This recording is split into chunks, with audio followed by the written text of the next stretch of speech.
do. After they offend God and after they sin, they try to bury their sins under the ground, thinking that nobody sees, but God sees. No matter if it's night or day, there's nothing that could be hidden from God. Can I get an amen?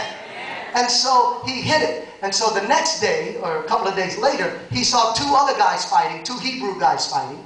And he came over there and he says, "What are y'all doing? Why are y'all fighting amongst each other? We're our own people. Why are you fighting against each other? We're from the same tribe. We're from the same race." And you know what one of those Hebrews said? One of those guys says, "Who are you?" He thought that his sin was hidden in the sand. "Who are you to tell us not to fight?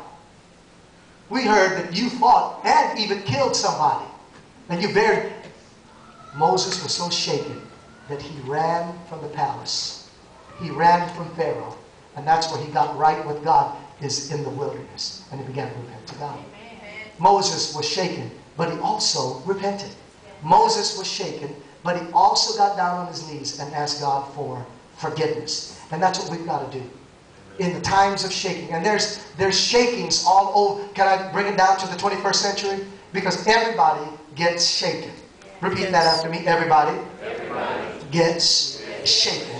And touch 3 or 4 people and tell them, even you.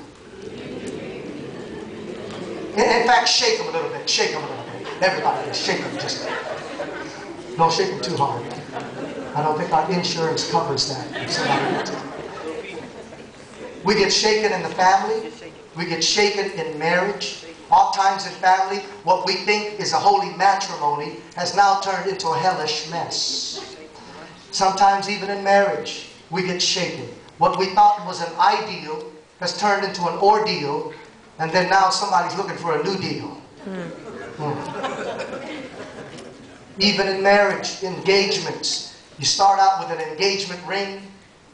You turn that into a wedding ring. And now all you've got is a bunch of suffering. No, everybody gets shaken. Whether it's family, whether it's marriage. People get shaken in friendships.